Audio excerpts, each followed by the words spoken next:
We have come to an end of the session, special talk. I'm really thankful to our speakers, Nandini ma'am and Mary ma'am, and also our chairpersons, Vasilis sir and Christopher sir. Now we will move on to the next session, which will be the paper presentation session, technical session. Paper presentation session is already going on in the other halls. If anybody has paper presentation in other halls, they are requested to please move to hall A, B and C. Here, the paper presenters, I'll call out the name one by one. First, I would like to call upon the chairpersons for this technical session.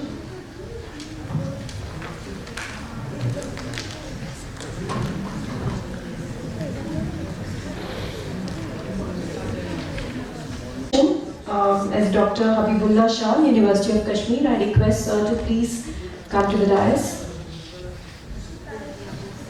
I request Alfia, MA student, to kindly felicitate Habibullah sir.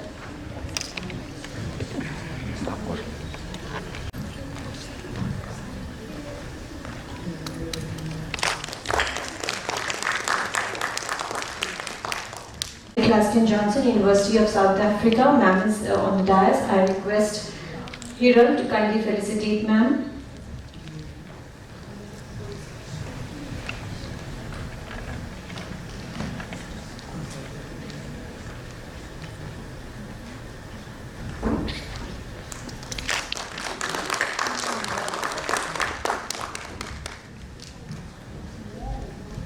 Now we will begin with the paper presentation session.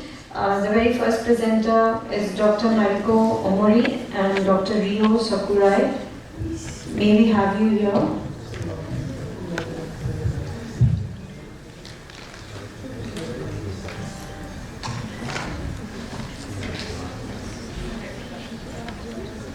Krishna Kumar Rajak, you can be ready. And we have Dr. P. Mary Vidya, Dr. Ranjita Dawn.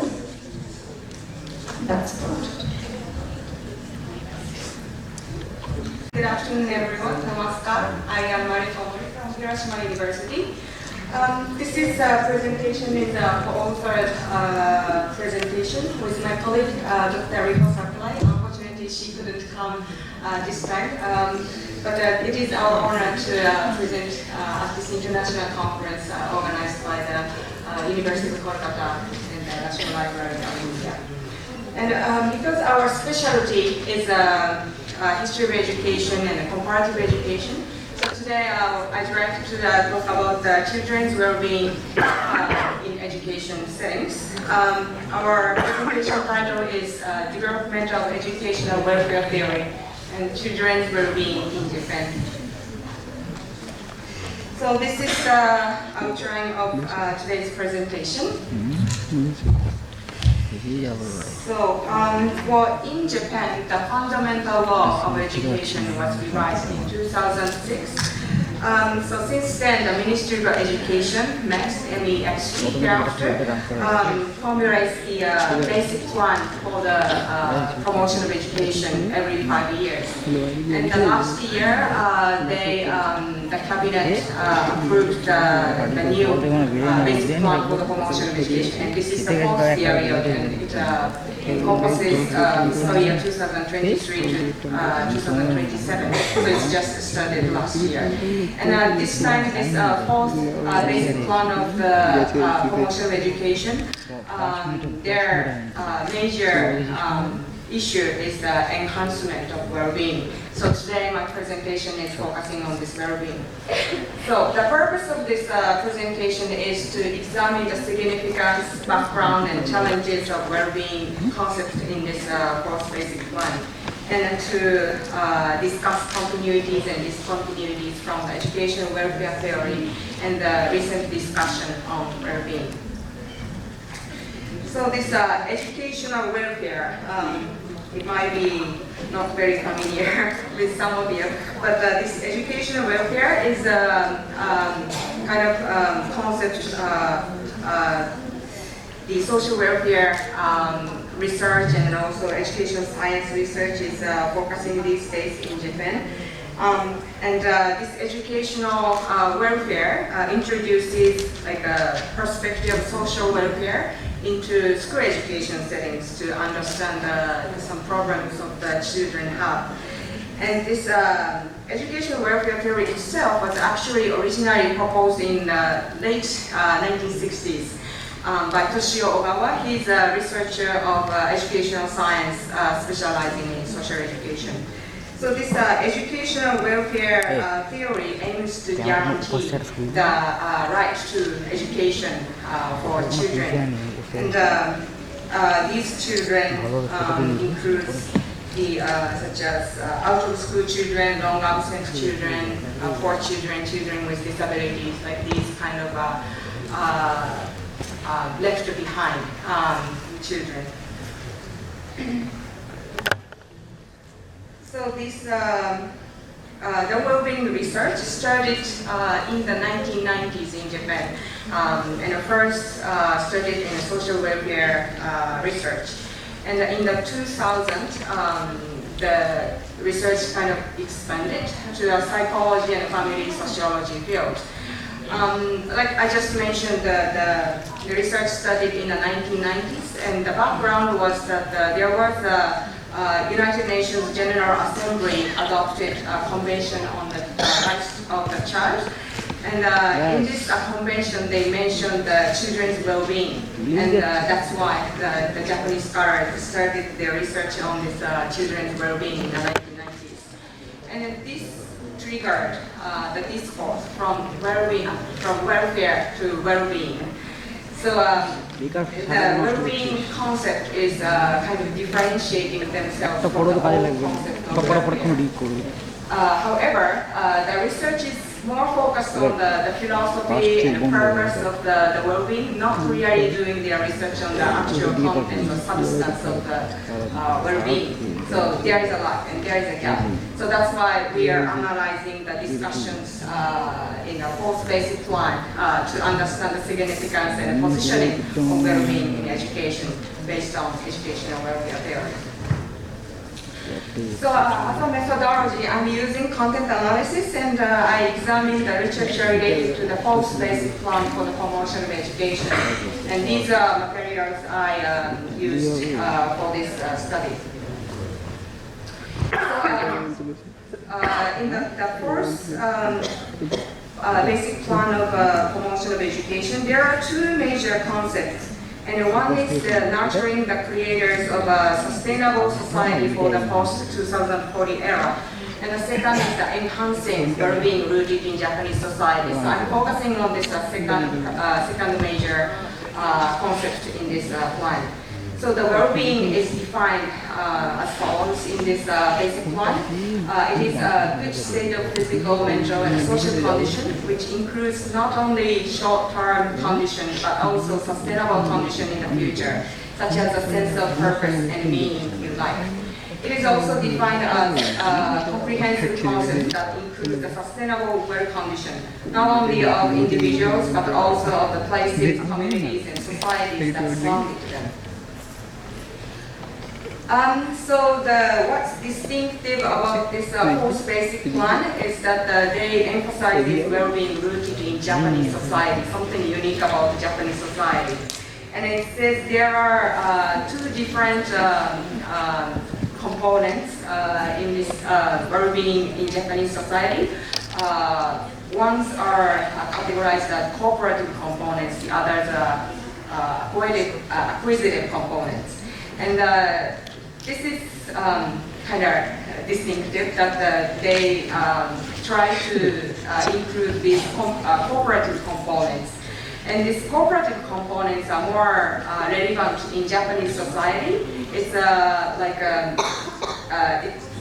for example, like a collaboration with others, or the supportive environment, like the ones listed in the left-hand side, connections at school and in the communities, altruism, like these are something unique in Japanese society that we feel happy about the connection with others. And also acquisitive components are included in this well-being. Something on the right-hand side, it says self-affirmation, self-actualization. These are more like acquisitive components, and it's more relevant to Western well-being. However, please note this Japanese well-being includes both cooperative and acquisitive components, not just cooperative components.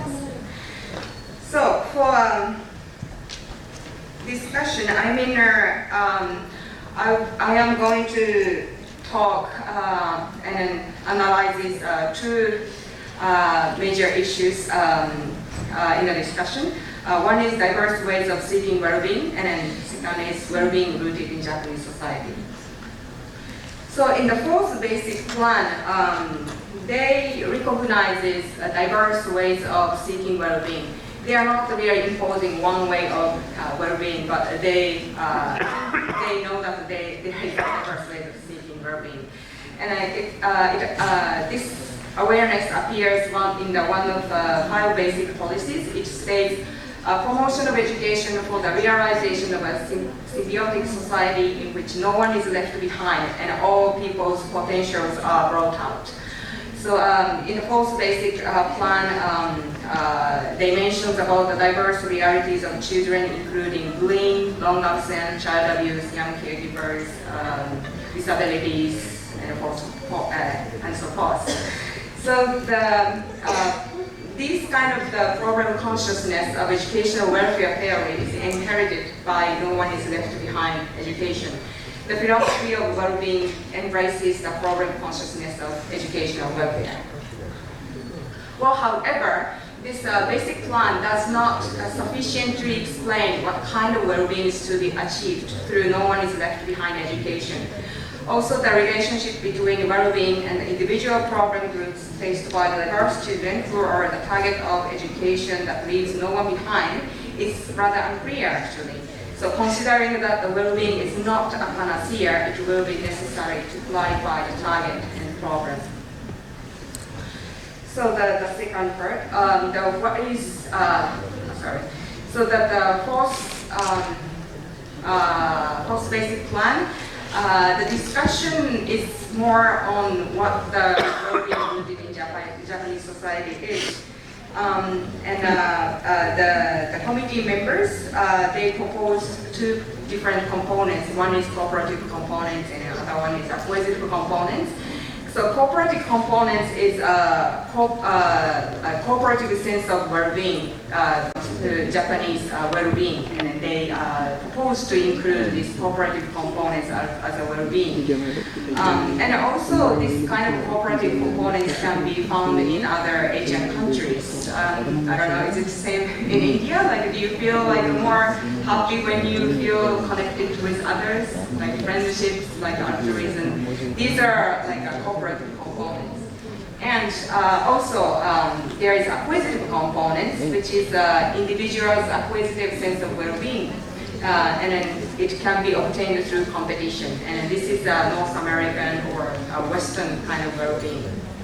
But we include also them as a well-being today. And well, here I would like to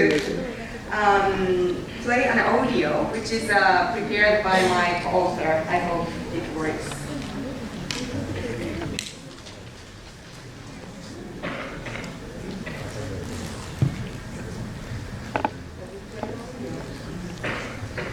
Maybe not.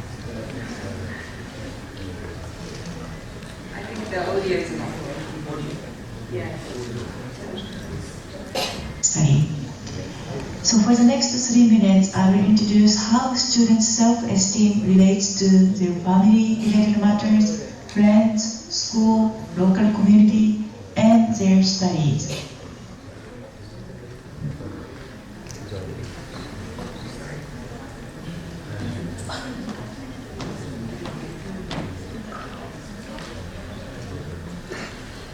Now, in order to do this, I'm showing the result of my empirical study using multidimensional students' life satisfaction scale. This scale, invented by Hubener, psychologist, has been applied from 3rd to 12th grade students and has been utilized in various country settings. So here's a list of participants.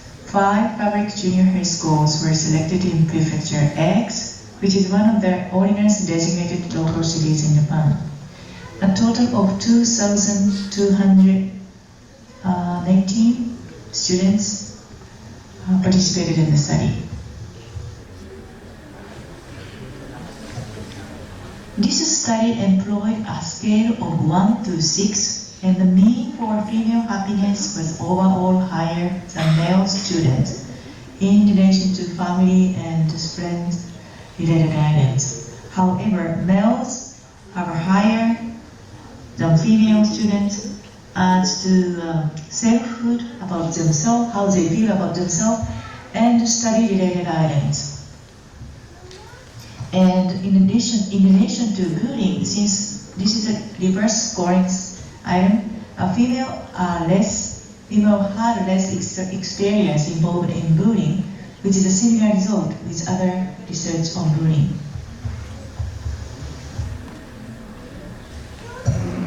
Now, this correlation table shows a strong relation between friend-related items and school. So the more students feel happy about friends, the happier they are about their school life. Also, similar relations are observed between self-hood and school and self-hood and study. Interestingly enough, bullying behavior is strongly related to having been bullied.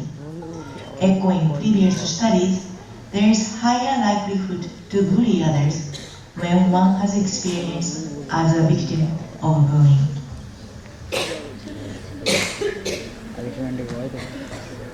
The last two slides shows factors affecting self-esteem. In the case of males, study has a strongest effect, followed by family relationship. It is the same in female. Study and family-related items affect students' self-esteem strongly. So this is one example of self-esteem study among junior high school students. I will turn it over again to Professor Omori. Thank you very much. So here we see not only acquisitive factors like study, but also cooperative factors like family, friends, school, neighborhood. These can affect students' well-being. I'm going to the conclusion. So in this presentation, we examine the significance, background, and challenges of well-being concept in the fourth basic plan, the promotion of education. We referred to the educational welfare theory called this analysis. We found some continuities and discontinuities between educational welfare theory and recent well-being discussion. No one is left behind education aims to provide education opportunities to the children with diverse needs. That is modern educational welfare approach, which inherits the purpose of educational welfare theory. The well-being concept of the fourth basic plan encompasses the issues of educational welfare. So that is the continuity.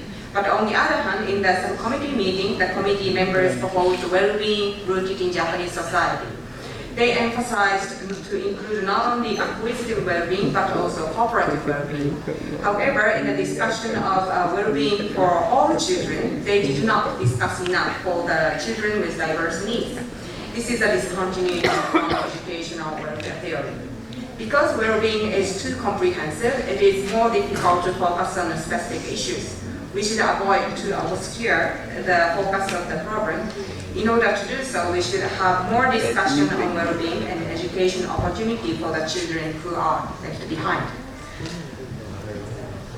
So this is acknowledgement, and these are references. Well, thank you so much, Daniel. That is all for my presentation.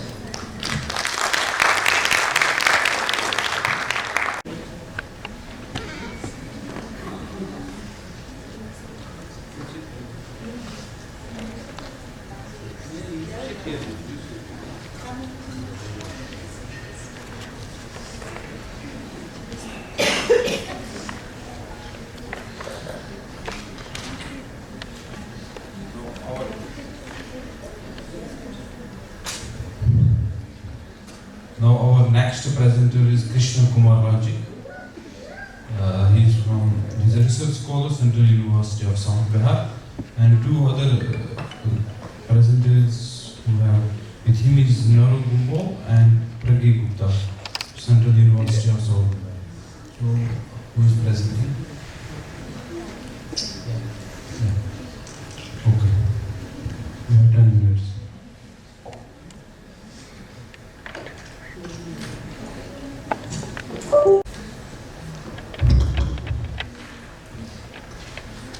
Thank you. A good evening to all of you present here. My name is Krishna Kumar Ajak. I am a research scholar from Central University South Bihar, Gaya.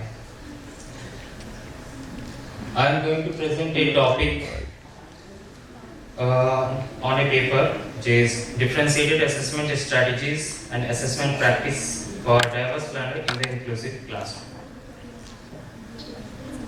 Let's dive into the first slide. What is assessment? We all know about assessment. Assessment is a wide variety of methods or tools which measure, evaluate, documented learner progress, readiness, skill acquisitions, and educational needs. We all know most often in present scenario, our classroom is inclusive and we have diverse need of learners, but teachers use one-size-fits-all approach. Does this possible for diverse learner? One-size-fits-all approach, how is it possible? If we have a class in which the diverse learners have diverse need, diverse strength, how it would be possible to enforce a one-size-fits-all approach or a traditional test, which is most basically on a standardized test? Now it's a big challenge in front of us that what kind of strategies or approach teacher use to assess learning strength, weaknesses, outcomes, needs, etc. So we need to adopt new assessment strategies, which is differentiated assessment.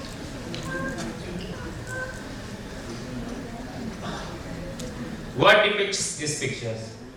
We all know there are different animals, they have different capabilities, abilities, they have different strength. And here, what teachers do? For a fair selection, everybody has to take the same exam. Please climb that tree. Does this possible for different diverse strength, capability, diverse strength or other capabilities of or abilities of learner? Does it possible to climb up that tree? No. So these pictures shows one size fits all approach, but we need to transform this approach to differentiated assessment. What is differentiated assessment? It is an ongoing process through which teacher gather data before, during and after instruction from multiple sources. What kind of multiple source? Maybe it would be question answer session method, entry exit card, or etc. To identify learner needs and strength. The students are differentiated in their knowledge and skills. Coming to the next slide, we have seen a cycle in which first point is differentiated assessment informs differentiated instruction. How does it informs? Differentiated assessment identify or provides facts and figures of the learner strength, needs and readiness in association with their learning outcomes.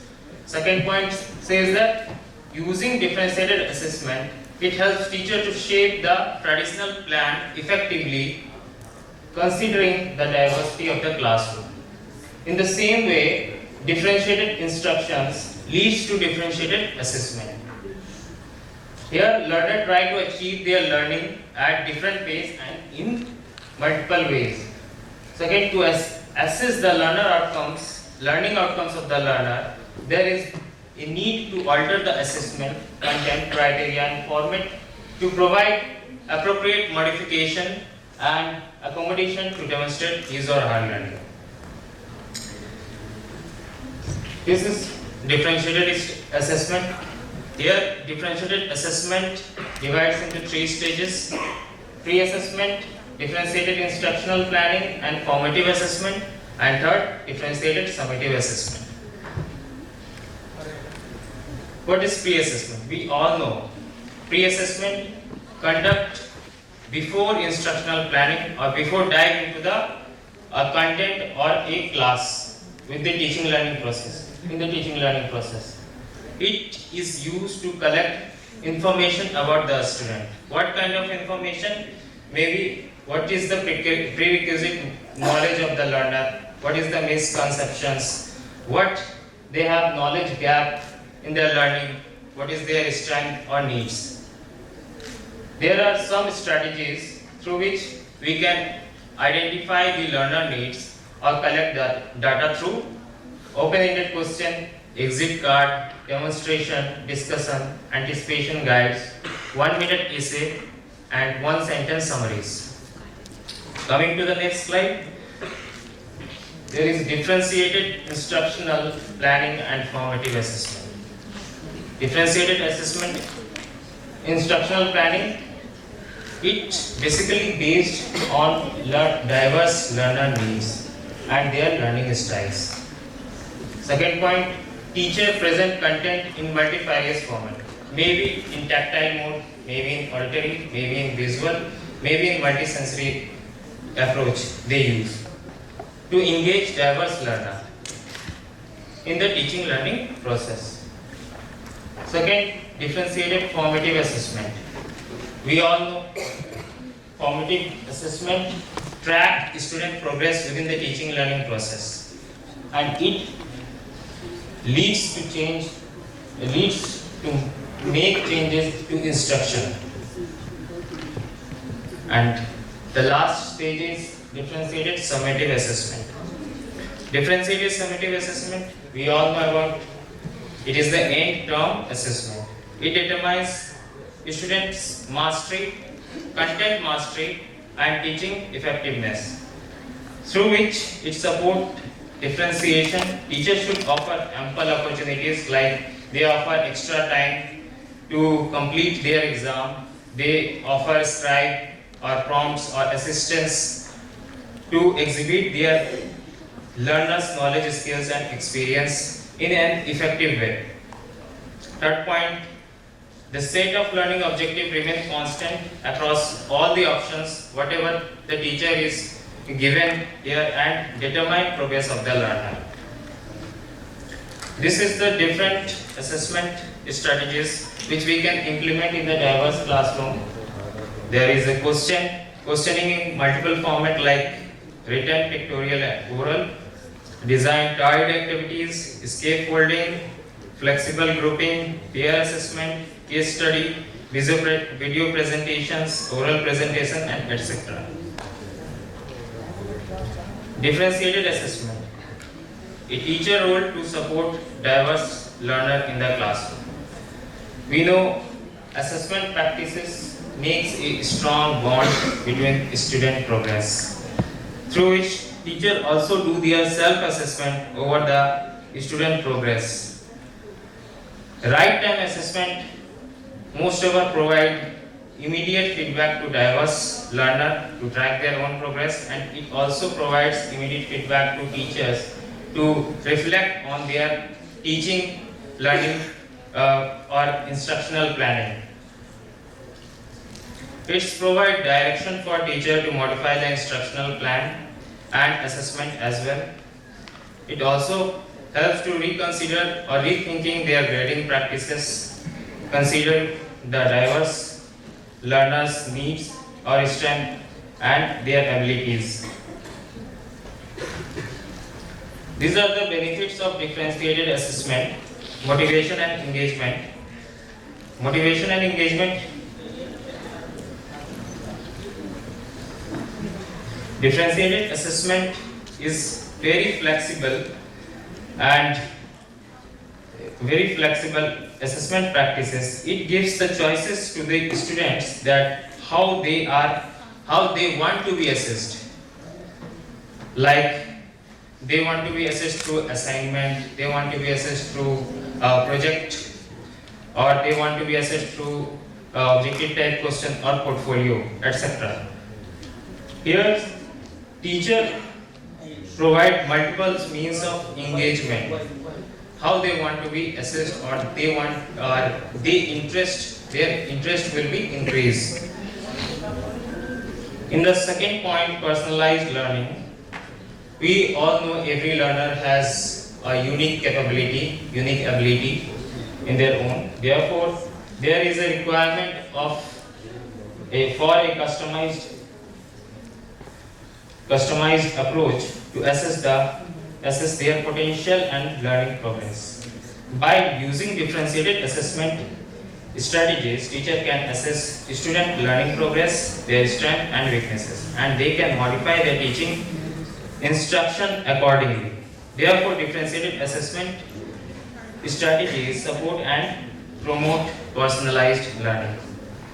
Promoting equity.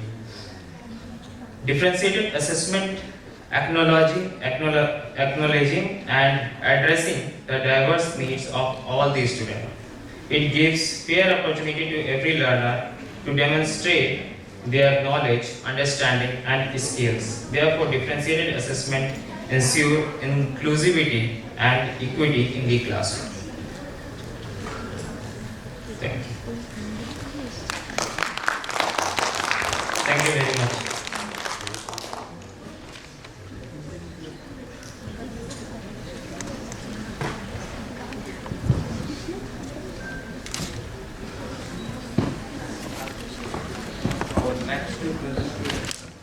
Present here. At the outset, I would like to thank the organizers and Prof. Santoshi for giving me an opportunity to present a paper. The previous presenter has actually set the stage for my presentation. It is titled Sharing Humanity Through Storytelling, a Pedagogical Approach to Cultural Inclusivity.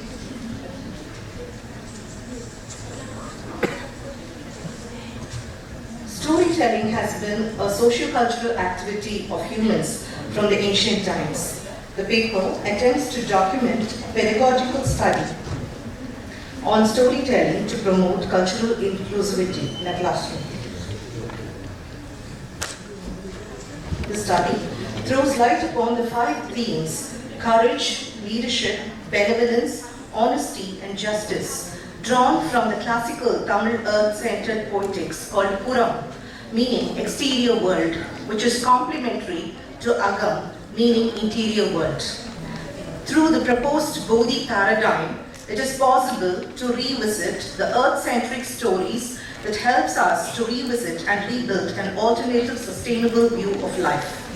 The paper also documents a classroom experiment on using stories that represent the 5 important themes of Puram poetry that contribute to ecological balance, sustainable living, and peaceful coexistence. The eco-narratives as social, cultural, and environmental discourse emerge as tools of consciousness raising in an era controlled by narratives of selfishness and greed.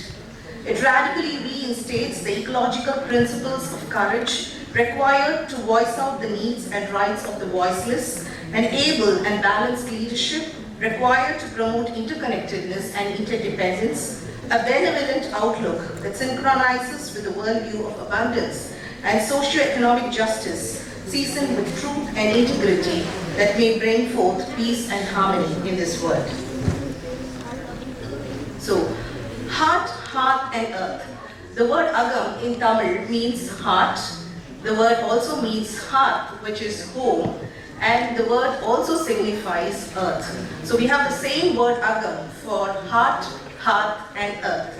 Moving on, there is another poem from the Purananuru collection called Every Town Our Hometown. I'll be discussing the poem a little later. It's a poem which was read out at UNESCO recently.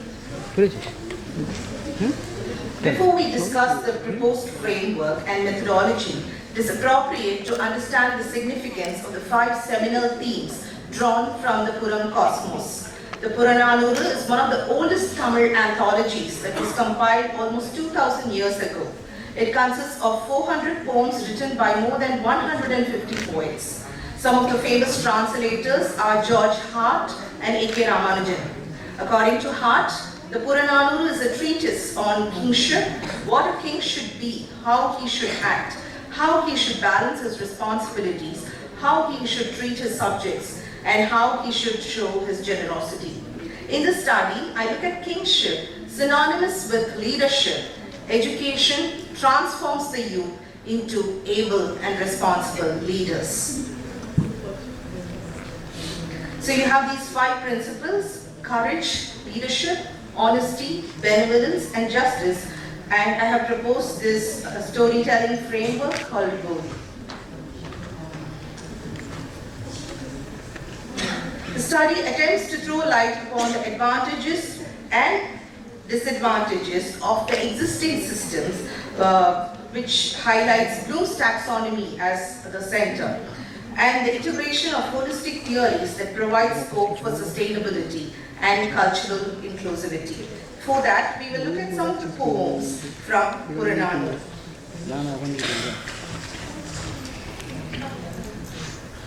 You stand against the pillar of my heart and ask, where is your son?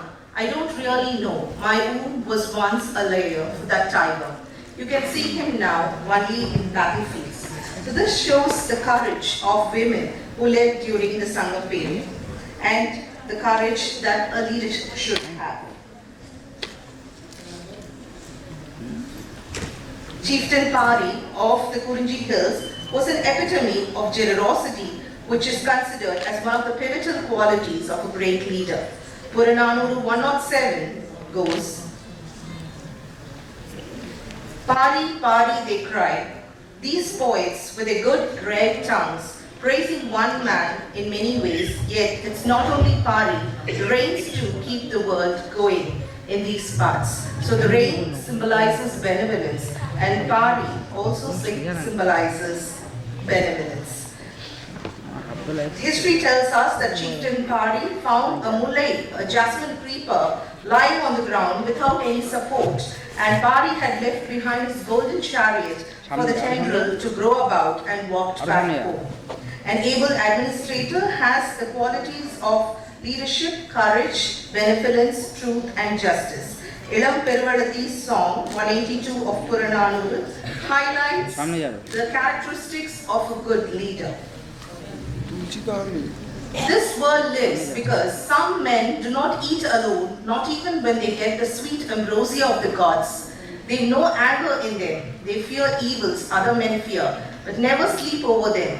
Give their lives for honor, will not touch a gift of whole worlds. If tainted, there is no faintness in their hearts. They do not strive for themselves, because such men are, this world is. So deep ecological values such as interconnectedness, interdependence, and respect for intrinsic value of life is reiterated by this song. Similarly, in another historical anecdote, it is said the Sangam woman poet Appayar got a gooseberry that they believed would bring everlasting life.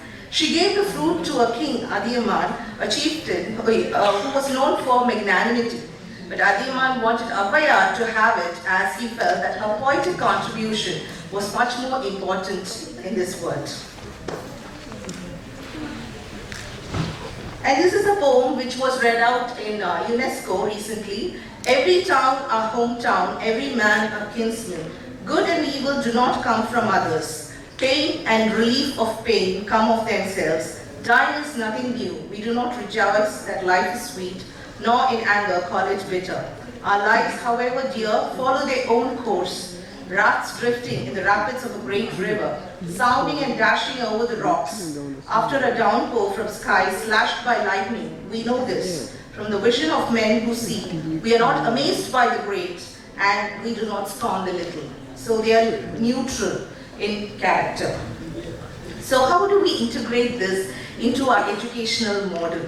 So before that, let's look at Bloom's taxonomy over the years. So some of the pertinent questions that arise are, Is cognitive difficulty the right focus? Does it correspond to the learner experiences of all disciplines, all cultures, all genders?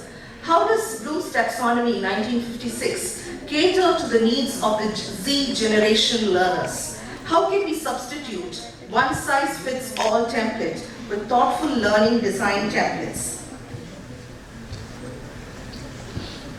If learning is both cognitive and non-cognitive, where is the space for other domains of learning?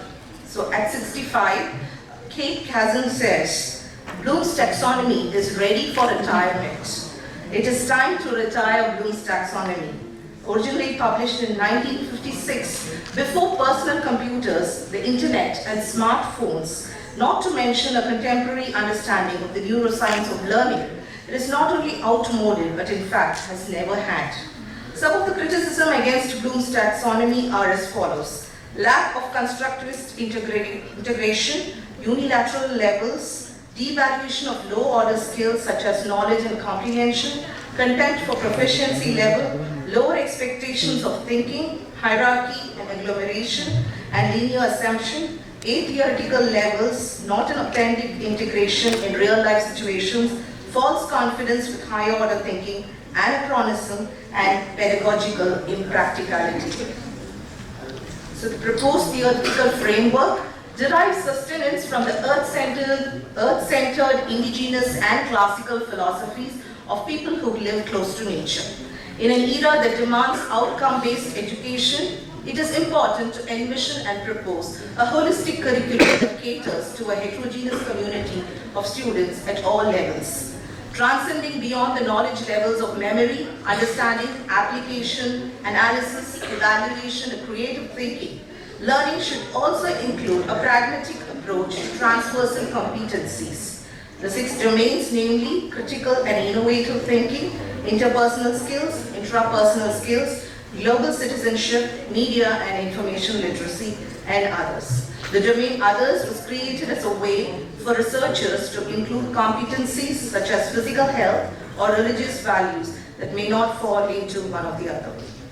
Ideally speaking, an integrated educational curriculum must pave ways towards sustainable goals such as eradication of poverty and hunger, provide good health, physical and emotional well-being, quality and relevant education, accomplish gender equality and gender equity, environmental well-being that includes clean water and sanitation facilities, affordable, clean and renewable energy resources to all, appropriate decent work that contributes to economic growth and balance, innovation in industry, sustainable community living, responsible consumption, production and recycling, pragmatic steps towards climate action, respect and care for life and water and land, peace, justice and networking.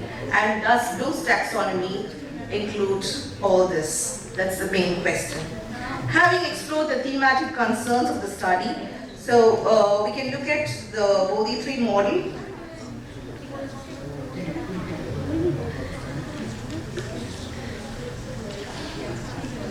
So I'm going to skip some of those passages. Yeah. I'll just read out the conclusion.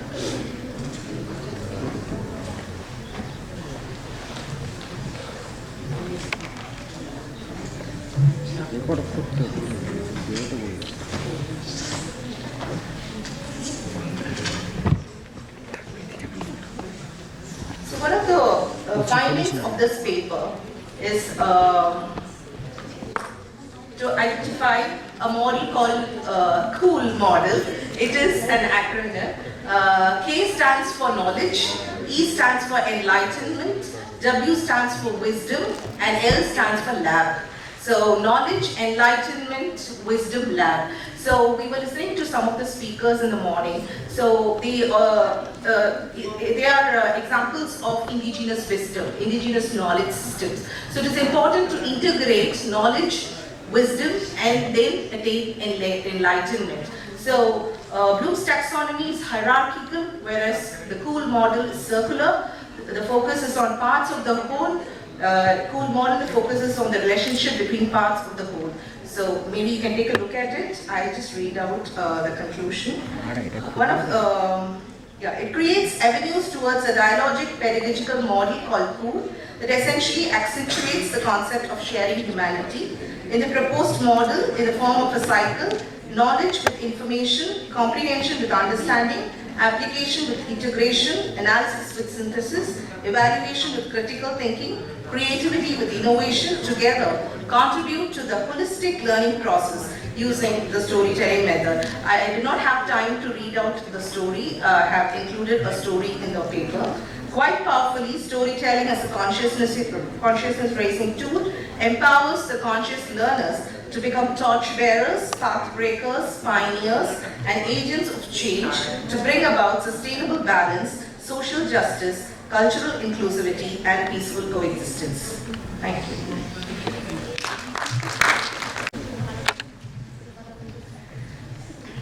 One more presenter, Dr. Ranjita Dole. Apologies.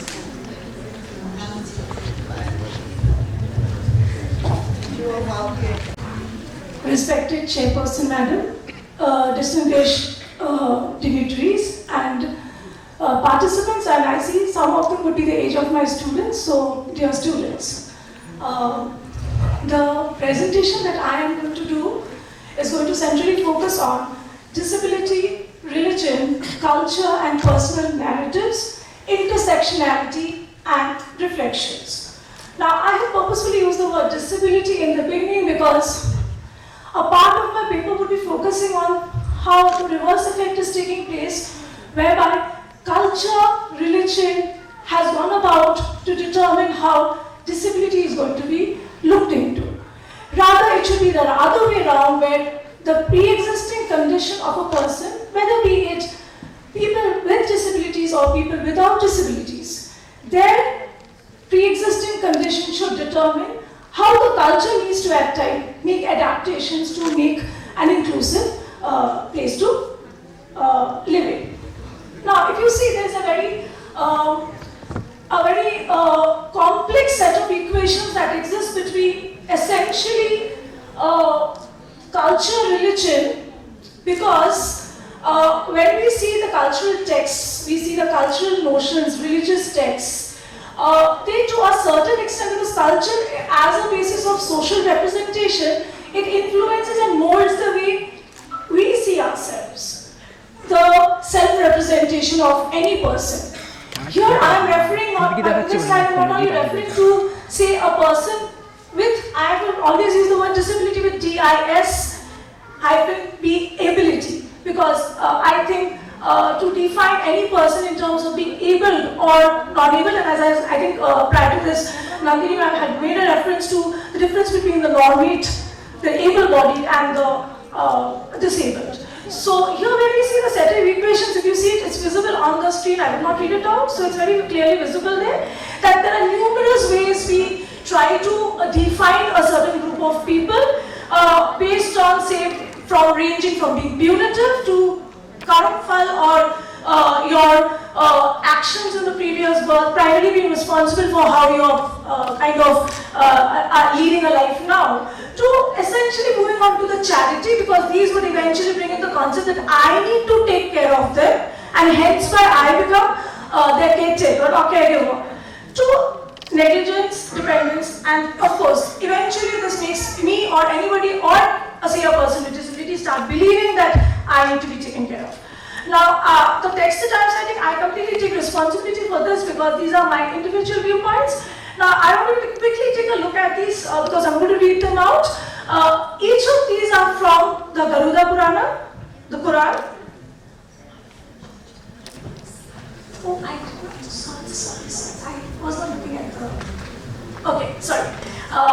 I did not look at the screen actually, sorry.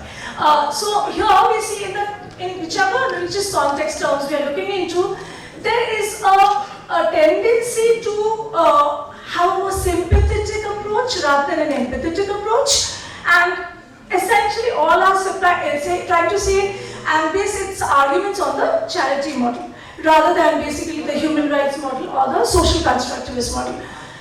Now, the objective of my paper, I have separately colored them because the focus of the paper would entirely be on this. I'll try to be as quick as possible. Now, I'm going to try and look into this from the context of Indian religious texts and literature. So, two Hindu mythology texts, that would be Ramayana and Mahabharata, a very quick glimpse through because they themselves are epics. It's very difficult to kind of address them in one presentation. The other one would be folklores and ballads of Eastern Bengal, which includes the ballad of Kanchurmala, the bride of a blind baby, the blind lover, and Potininda. Now, when we see this concept of, I'll explain one or two of them just to kind of give you an overview of this. Purusha, which is considered, there's a notion that Purusha has 1,000 heads, 1,000 feet, 1,000 eyes, and he had heaven within himself, and hence why he sacrificed himself for the creation of other creatures. Now, if we see, if we can consider a god with such, I would leave it as deviance if disability is to be regarded as deviance, because here also there's a reference to 1,000 heads, 1,000 feet, 1,000 legs. So when we see all these, and we see that in the text, religious text also, there is an emphasis on inclusivity. It's saying that if gods can be acknowledged, if they can be worshipped, despite their forms, their physical forms being different, how are we seeing people who are saying, we are saying that they are deviating in terms of looks, appearance, or say for the normal people kind of defining them as deviation, different from the gods and goddesses being worshipped. Now, when we move on to, I have specifically used the color red in certain places to say that they are alarming. Alarming in the sense, again, if you see here, we see Durga again having 10 hands and Ravan also having 10 heads, where they are considered to be in possession of superpowers. Now, of course, I'm not entering into the argument of positive and negative utilization, but I'm trying to here argue by saying that sometimes a deviation is considered to be a reflection of superpowers. Again, I think there was a reference during the conference somewhere that people with disabilities, when they do something good or they achieve something, it is not attributed to their skill. It is attributed, oh God, they absolutely superseded everyone. I mean, we were surprised they did it. Why does it have to be? Why does their innate ability or achievement have to be subdued under the umbrella of being superpowered? They have an extra sense. People with visual impairment are not able to see things, but they are able to do things. That means they have an extra sense. There's always a notion which is kind of practiced and believed upon people. Now, I'll quickly kind of move on to the other portion of Mahabharata and Ramayana. Again, Gandhari's act of, say, blindfolding herself, just to give a little support to her husband. Again, Dhritarashtra, if you see, signified helplessness, pity, neglect, as quite evident from the text that is there from the Varna Parva. So here what we see is Gandhari's act is actually being criticized by several people by saying that she primarily tried to sacrifice herself. There was a mode of self-abnegation in order to give support to her blind husband. Even Manthara, who's kind of believed and regarded to be evil primarily to the physical deviation in terms of possession of a hunch. Quickly, I'll make a reference to here. This character of Manthara can be basically related to the French novel The Hunchback of Notre Dame by Victor Hugo, whereby the central character, Quasimodo, had a hunch, and all of Quasimodo's actions were attributed towards the ugliness of his physical appearance. So we see that physical appearance or physical characteristics becomes the way for us to define and determine their ability or inability. Even here, very quickly, retribution from sins. I'm paying here reference to Astamatra, but here I think there is also reference to a common story that everyone knows about Shravan. So the blindness of Shravan's father resulted primarily due to his revulsion in terms of when washing and cleaning the feet of the sage. So there, he did not perform his activities properly, or he did not execute what was expected of him, and hence he is being punished for his sins. Even there is reference to Kaikai about it. Now, there are a few quotes which again I'm going to very quickly show and screen through, where we refer to the Anusara Parva and the Ashwamedha Parva, which makes reference to negative perception of people with disabilities. Disability is also associated with disfigurement because there is a concept of perfect body. And when you move away from this normate, perfect body and determination of a body, like in case of Shubhanakha, it was primarily kind of considered to be attributed to her lust and vanity. Now, very quickly moving on to the folks and ballads of Bengal, Kanchopala is the story of a girl aged 9 who was married off to a blind baby and her father had found the baby and thought that it would help to overcome kind of evil omens. As a result of which Kanchopana's the baby husband got lost, and Kanchopana spent her entire half of her lifetime finding the little baby, tried to cure the baby with the help of seeking help from a sage, only to sacrifice the baby back to the second wife. So here is again a notion that that disability is something for which if a person is staying with disability also needs to enter into a mode of self-abnegation. Blind Lover also is a story of a person who was blind and he used to play flute and hence went about explaining his distressed condition in life only for a princess to later fall in love with him and come to respect. So here there's a mention of isolation and desperation. Potininda is actually practiced in rural weddings in the villages of Bengal, in certain parts of eastern Bengal, whereby the wives try to physically abuse, verbally abuse the physical deviations or lacks of the husbands. Now, why are we discussing this? Now, if you see Foucault's or we say Sartre's concept or Goffman's concept, they all say the kind of stigma, the kind of perception that we have of certain groups. They start gradually believing in within themselves. Others' perception play a very significant role in influencing the way we start believing in ourselves to a very great extent. Hence, the concept of the gaze of other becomes very prominent. And that is exactly what happens because others' gaze discrimination leads to self-perception and thereby the disparity between the normate and the non-normate. I just need half a minute. Okay? Thank you. Now, another important aspect is in terms of, I will not be focusing much on this because again, time constraint. Again, we see the masculinity, the dominance of the masculinity can itself play a very significant role in terms of determining the kind of roles that people are assigned. I think in one of the presentations we were told either parents tend to start considering their daughters to be over-dependent, they start over-caring about them, and hence by their roles are also different. Like for instance, if we take up the concept of narratives are very important because there's a concept that the self in time is basically the best way of narrative constructions. Hence, passive narratives are to be emphasized on because those are the most valid pieces of a certain group, letting them know what they are experiencing. These are some of the works, and the most important work is that of Adlakha by Pushpa by Adlakha. I would encourage people, if you're interested in going through the literature, please do so. Okay. And as teachers, we need to focus on how we orient people towards different culture, religious texts within the classrooms and even within families. So that these are some of the stories that children can read. Thank you.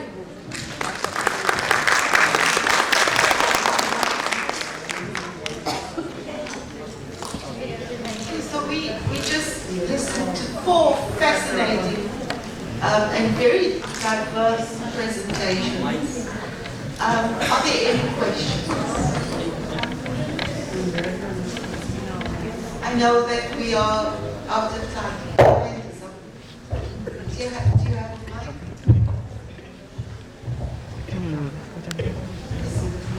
Good afternoon, everybody. Ma'am, my question is to you that how spirituality is connected with sustainability.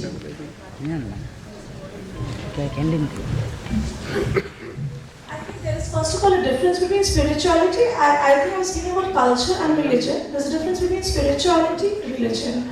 So are you asking about religion and sustainability, or are you asking about spirituality and sustainability?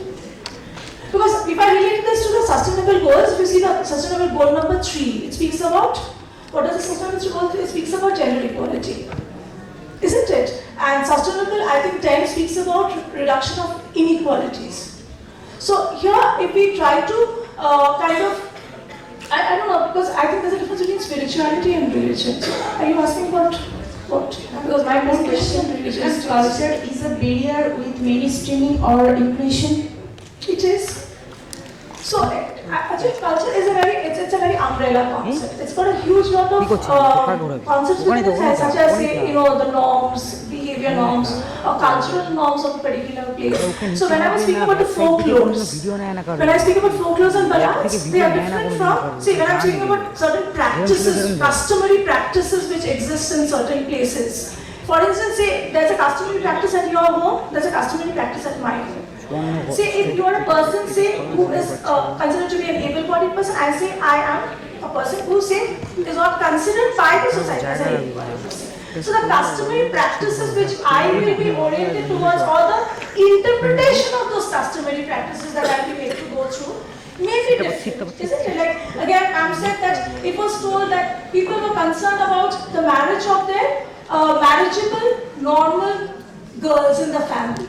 But no one was concerned about the marriage of the girl who said had disability of any form. So here, the customary practices to which you are being oriented to is also very different. So in that context. Thank you. Hopefully I've answered your question. Any questions from this side?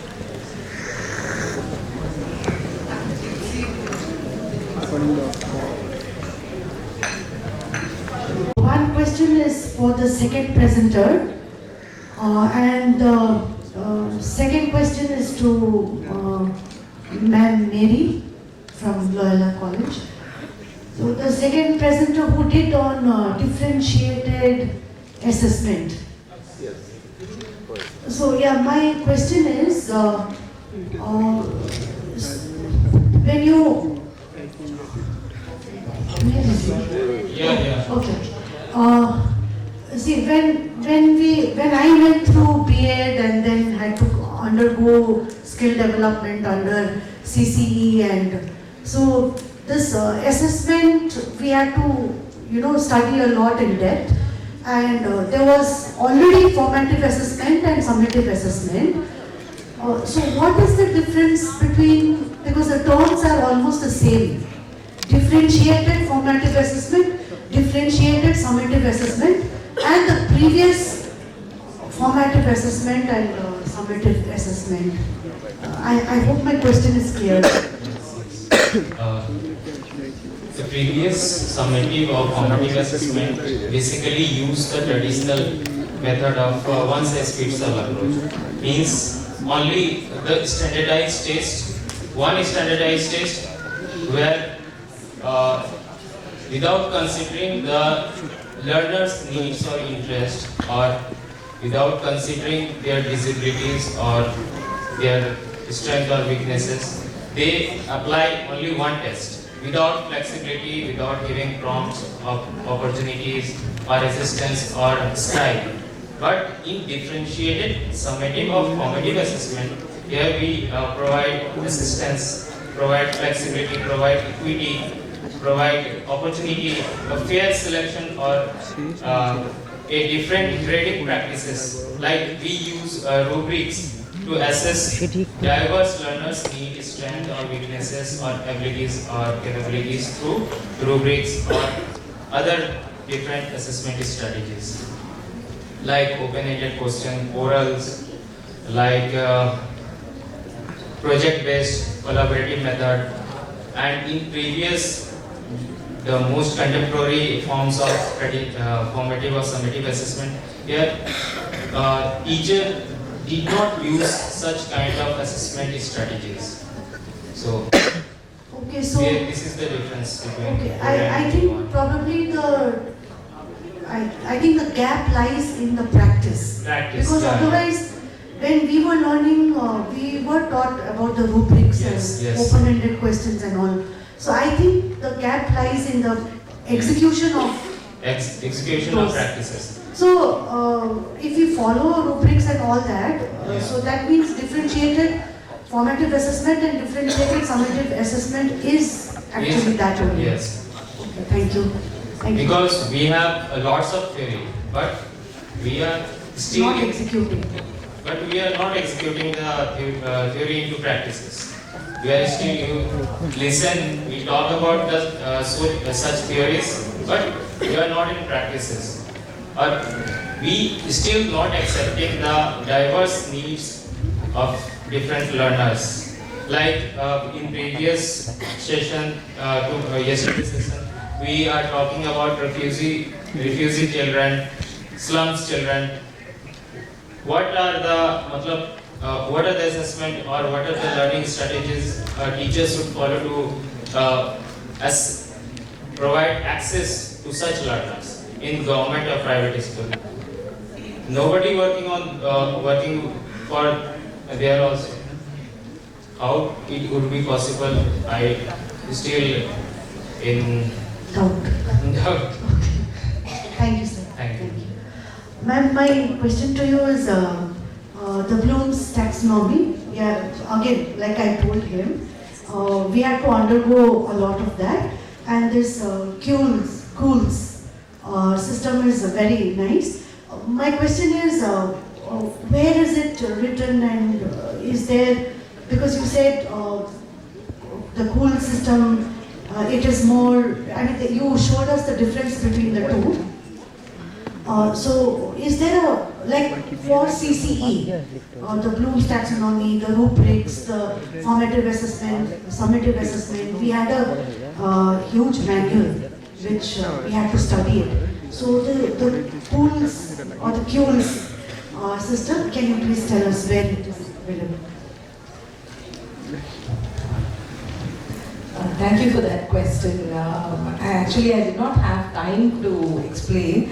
That's the proposed paradigm, I have developed. So it is a model which I have envisioned in my research paper. You may not find the Kuhl model anywhere else, because it's the first time I'm presenting it in a conference. I have discussed this with my students, my research scholars, and my faculty as well, my colleagues, because we feel Bloom's taxonomy is inadequate to fulfill the needs of the Z generation learners. And I'm sure even the Westerners are not using Bloom's taxonomy as an individual concept. I think it is important to integrate, you can start off with Bloom's taxonomy, but that's not the end point. So it's important to integrate our own indigenous theories, classical theories, philosophies, educational models. And I fell in love with Calcutta because of Rabindranath Tagore. Thank you so much. I'm so sorry I had to cut you. Yeah, thank you. Thank you very much. That's the answer. Thank you very much. And that concludes the session. I'm handing back to Professor. Thank you, Mariko. Wonderful. Thanks, Ranjita. Thank you.